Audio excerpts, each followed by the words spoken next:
He told me that if I left him, no one else would want me. And after 8 months, I started to believe him.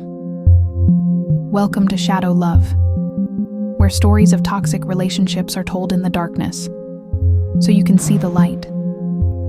This story contains themes of emotional abuse and psychological manipulation. If you need help, resources are in the description. This is a fictional story based on real patterns of toxic relationships. Let's call our protagonist Marina.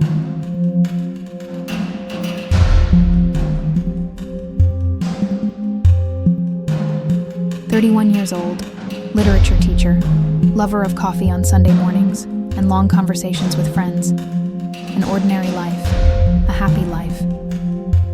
Until the day Raphael walked into the cafe where she was working on her book.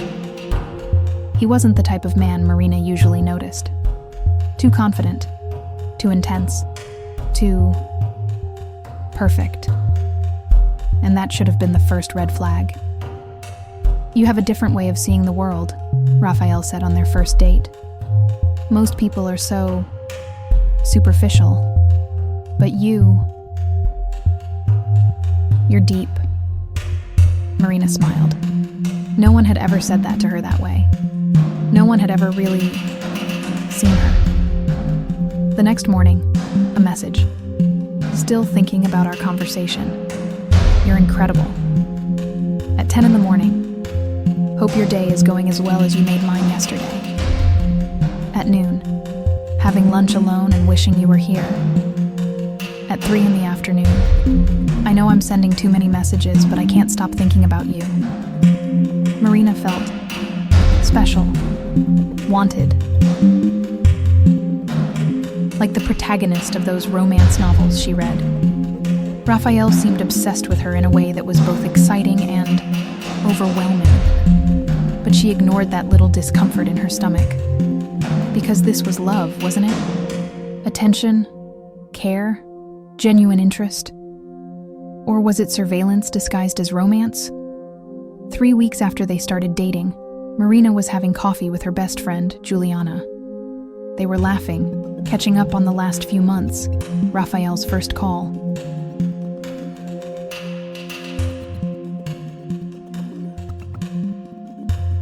Marina ignored it, wanting to enjoy time with her friend.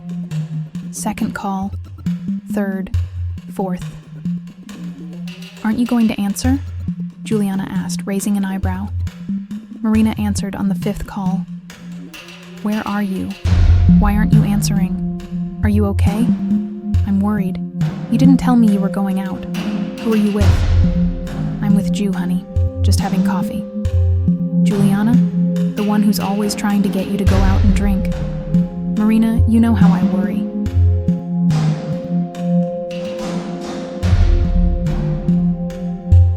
Marina apologized to her friend and cut the meeting short.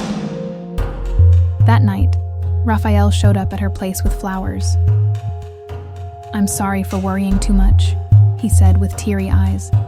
"It's just, I've been cheated on before. And when you don't respond, my mind starts imagining things. You understand, right? It's because I love you so much." And Marina understood. Of course she did. He was just being careful, protective, passionate.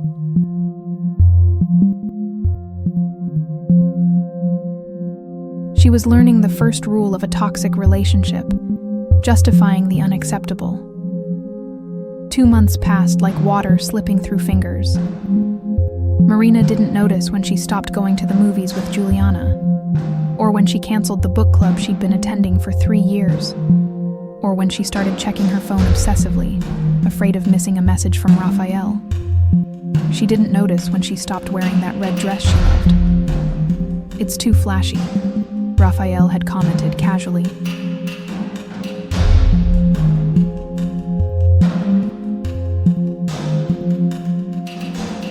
"You don't need attention from other men when you have me, right?" She didn't notice when she started asking for permission. Permission to go out. Permission to see friends. Permission to exist. "You're going out again? But we barely saw each other this week." Your co-workers again? Is that Lucas guy going to be there? You know how he looks at you, right? Why do you need to post pictures? Who are you looking for attention from? Each question was asked with a smile.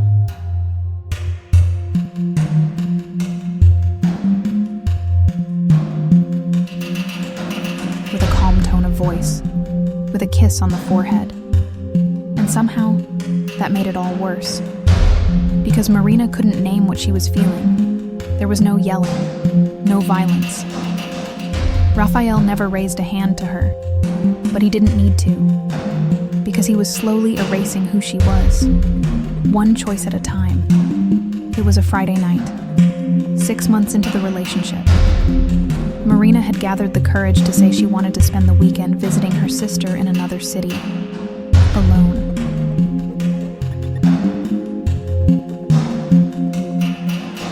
Raphael was quiet for a long moment, just staring at her. And then he smiled. That smile that didn't reach his eyes. That's fine, Marina. You can go. But I just want you to think about one thing. If you leave me, who else is going to want you? Do you think anyone will love you like I do? With all your flaws? With how difficult you are? Your friends disappeared because you're complicated. Your family barely calls you. I'm the only one who really understands you.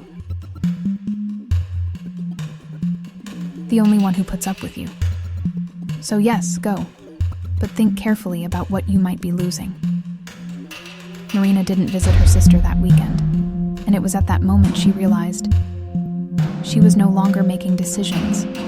She was just surviving, avoiding conflict, becoming smaller, quieter, more invisible. 8 months into the relationship. Marina was getting ready for another dinner, just the two of them, as always. She looked in the mirror and didn't recognize herself. The woman staring back had deep, dark circles under her eyes, lifeless hair, hunched shoulders, as if carrying an invisible weight. Her eyes, empty. Where was the Marina who wrote stories? Who laughed loudly in cafes? Who had strong opinions about everything? Where was Marina? And then, like lightning in a dark night, a memory came to her mind. Her mother, 10 years ago. Empty eyes, hunched shoulders. Married to a man who loved her too much. Marina had sworn she would never be like her mother.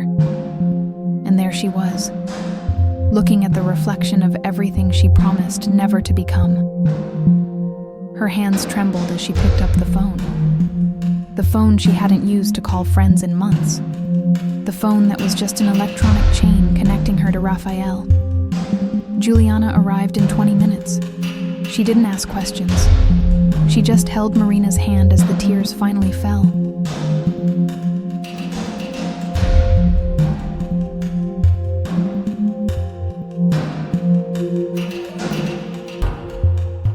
He said no one else would want me, Marina whispered, her voice broken.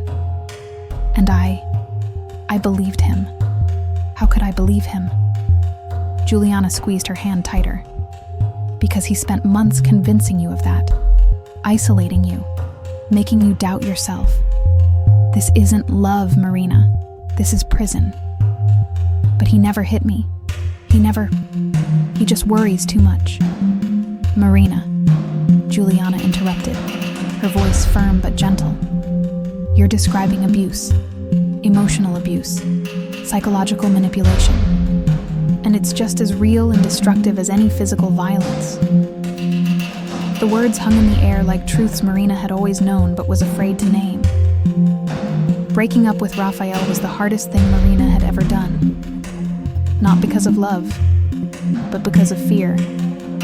He cried, on his knees, begging, I'll change, I promise. You can't leave me. You're everything to me. Everything. You'll regret this. No one will love you like I do. No one will put up with you. You're making the biggest mistake of your life."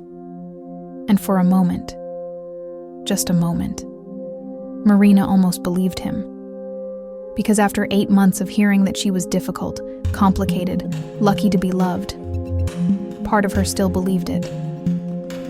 But then she remembered the mirror, the woman she didn't recognize, the promise she made to herself 10 years ago.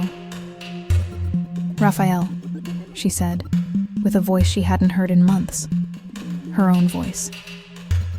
"I deserve to be loved without feeling trapped. I deserve to be loved without becoming smaller. And if no one else wants me, then I'll want myself." Marina is still rebuilding herself. Some days are easier than others. She went back to book club, started writing again, wears the red dress when she wants to. She doesn't ask permission to exist. Sometimes on dark nights, Raphael's voice still echoes in her mind. "No one else would want you." But now, Marina has an answer. "I want myself, and that's enough." Marina's story is fictional, but the tactics Raphael used are real and recognizable in millions of abusive relationships around the world. Let's identify the patterns Raphael used. First, love bombing. Excessive and intense attention in the early days. Constant messages. Premature declarations of love. This isn't romance. It's a manipulation technique to create quick emotional dependency. Second, progressive isolation.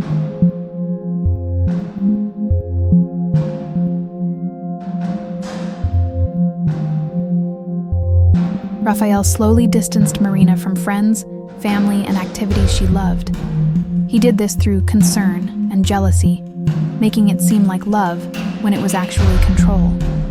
Third, gaslighting, making the victim doubt their own perception. "You're being paranoid.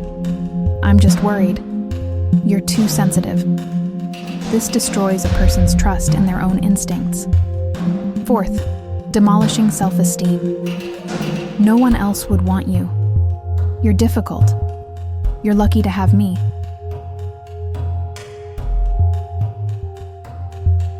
These phrases are planted repeatedly to make the victim believe they don't deserve anything better. Fifth, constant surveillance, excessive calls, social media monitoring, questions about where you are, with whom, doing what. This isn't care, it's control. Sixth, cycle of abuse and reward. Raphael alternated between controlling behavior and moments of intense love.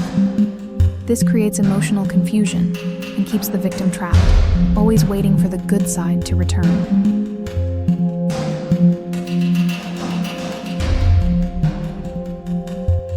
Seventh, victimization. "I was cheated on before. My past traumatized me." Raphael used his own story to justify abusive behavior, making Marina feel like she needed to heal him with her love. If you recognized 1, 2, or all of these patterns in your relationship, you're not imagining things. You're not being too sensitive. And you're definitely not the problem. You're in a toxic relationship, and you deserve to get out. This is shadow love.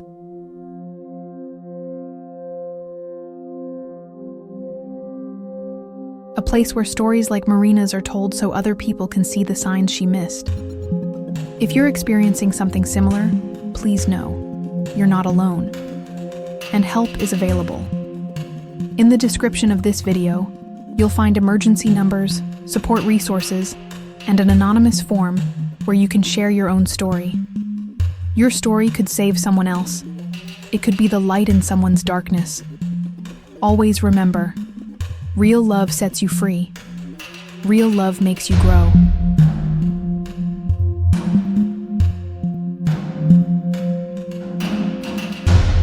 Real love never makes you question whether you deserve to be loved. If you need to hear this today, you deserve more. You deserve better. You deserve a love that doesn't hurt.